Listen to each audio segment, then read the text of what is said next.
Hello friends, welcome back. मैं हूं आपका करियर कोच ललित भदौरिया।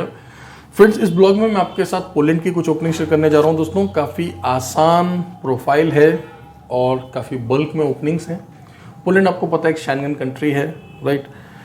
अब पहले समझ लेते हैं कि काम क्या है, सैलरी क्या है, क्राइटेरिया क्या है। उसके बाद हम बात करेंगे कि visa success rate, process time, इन सभी पॉइंट्स पर। तो सबसे पहले बात आती है कि डेजिग्नेशन क्या है दोस्तों। यहाँ पर डेजिग्नेशन है फैक्ट्री वर्कर का, राइट। इजी सिलेक्शन रहने वाला है, बस 10th पास या 12th पास कैंडिडेट्स हम लोग देख रहे हैं।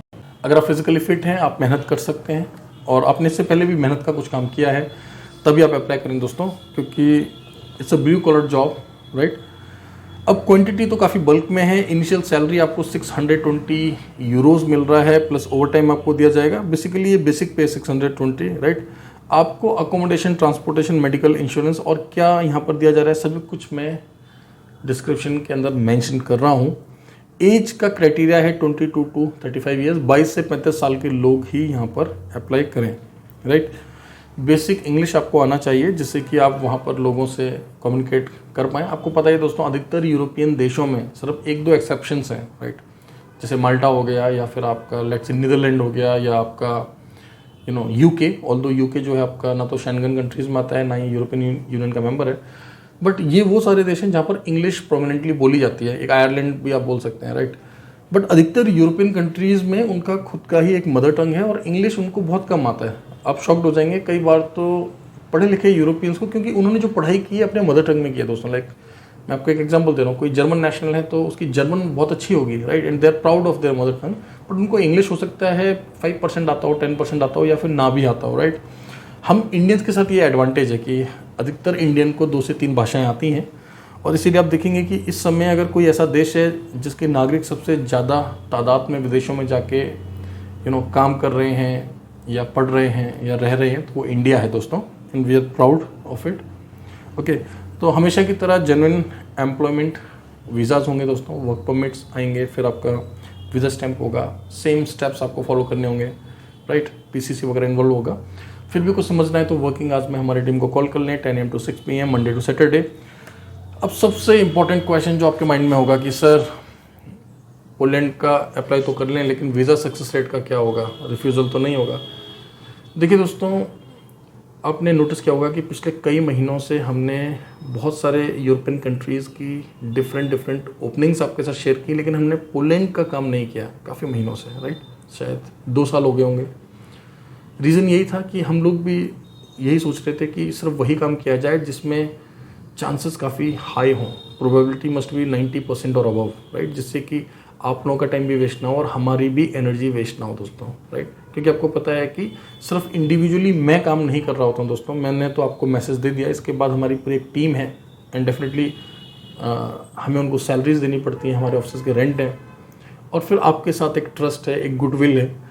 तो अगर कोई भी कैंडिडेट मेरे पास आता है, आप लोग जब आते हैं कि सर हमें यूरोप जाना है, शेंगन माइग्रेट करना है, तो हमें बहुत सोच समझ के आपको एडवाइस करना होता है कि वो आपके बजट में हो, आपका प्रोफाइल सुटेबल हो, टाइम पीरियड जो है हम आपको बताएं उसके आसपास रहे।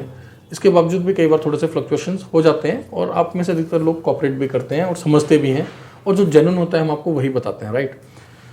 बट फिलहाल जो बात की जाए इस पर्टिकुलर काम की, देखिए दोस्तों, मैंने ये नोटिस किया है कि अगर आपका एम्प्लॉयर स्ट्रॉन्ग है और कैंडिडेट का प्रोफाइल अच्छा है, तो रिफ्यूज़ल के चांसेस नेग्लिजिबल हो जाते हैं।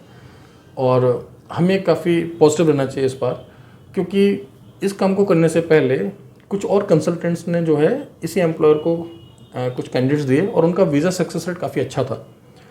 तो मैंने एम्प्लॉयर को सबसे पहले यही बोला कि देखिए, मैं आपके साथ काम कर लूँगा, मैं आपको कैंडिडेट्स भी दे दूँगा, बट आपको मदद करना होगा स्पेशली वीज़ा स्टैंपिंग में, राइट। क्योंकि इंडिया में हम लोग ये बहुत ज़्यादा प्रॉब्लम फेस कर रहे हैं कि वर्क परमिट आ जाता है तो कई बार तो पहले VFS का डेट नहीं मिलता है, VFS का डेट मिल जाएगा तो वीज़ा स्टैंपिंग में इश्यूज़ आ रहे हैं। लाइक कई बार 20%, कई बार 30% लोग वीज़ा रिफ्यूज़ हो रहे हैं। देखिए, मैं आपके साथ काफ़ी ट्रांसपेरेंटली डिस्कस करना चाहता हूँ। आप नेगेटिव ना हो, this is just a piece of information, right. तो हमें भी प्रॉफिट तभी होगा दोस्तों जब आपका काम मटेरियलाइज होगा, जब आपका वीज़ा पॉजिटिवली स्टैंप होगा, राइट। और वैसे भी हमारे पास बहुत सारे कैंडिडेट आते हैं जिनका पहले पोलैंड में वीज़ा रिफ्यूज़ हो रखा है। तो इस बार अगर हम पोलैंड का काम करने जा रहे हैं तो बहुत सोच समझ के करने जा रहे हैं, और हम इंश्योर करेंगे कि आपका टाइम वेस्ट ना हो, right. We will do our level best.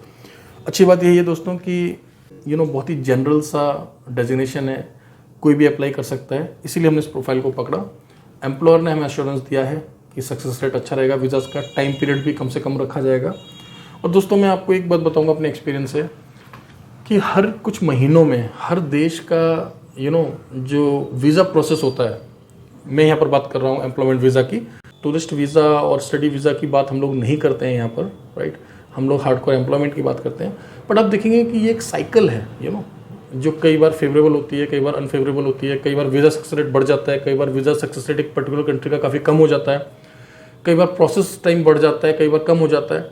तो हम लोग कोशिश करते हैं चीज़ों को समझने का, क्योंकि देखिए अल्टीमेटली फ्रेंड्स हम दोनों का गोल एक ही होता है, मीन्स आपका एज अ कैंडिडेट और मेरा एज अ कंसल्टेंट, कि जब काम मटेरियलाइज होगा, जब आपका वीज़ा स्टैंप होगा, तभी आप खुश और तभी हम खुश, राइट। सो उम्मीद करते हैं दोस्तों इस बार सभी कुछ जैसा हमने प्लान किया है वैसा ही होगा। और जैसे कि मैंने आपको बताया कि पहले भी हमने देखा कि इससे पहले कुछ कैंडिडेट्स ने अप्लाई किया था सेम एम्प्लॉयर के लिए, उनके वीज़ाज टाइम पर स्टैंप हुए और उसके बाद ही हमने फैसला किया कि हम लोग भी इस प्रोजेक्ट में अपना हाथ डालेंगे। सो उम्मीद करता हूँ दोस्तों ये ब्लॉग आपको अच्छा लगा होगा। इस तरीके से आप साथ बने रहें, चैनल को सब्सक्राइब करना ना भूलें। कॉन्ट्रामेंटस एक गवर्नमेंट ऑथराइज्ड कंसल्टेंसी है और हमारा रजिस्टर्ड ऑफिस दिल्ली में है और दुबई में भी कॉन्ट्रामेंटस जो एक रजिस्टर्ड कंपनी है। So thank you very much दोस्तों, ऑल द बेस्ट।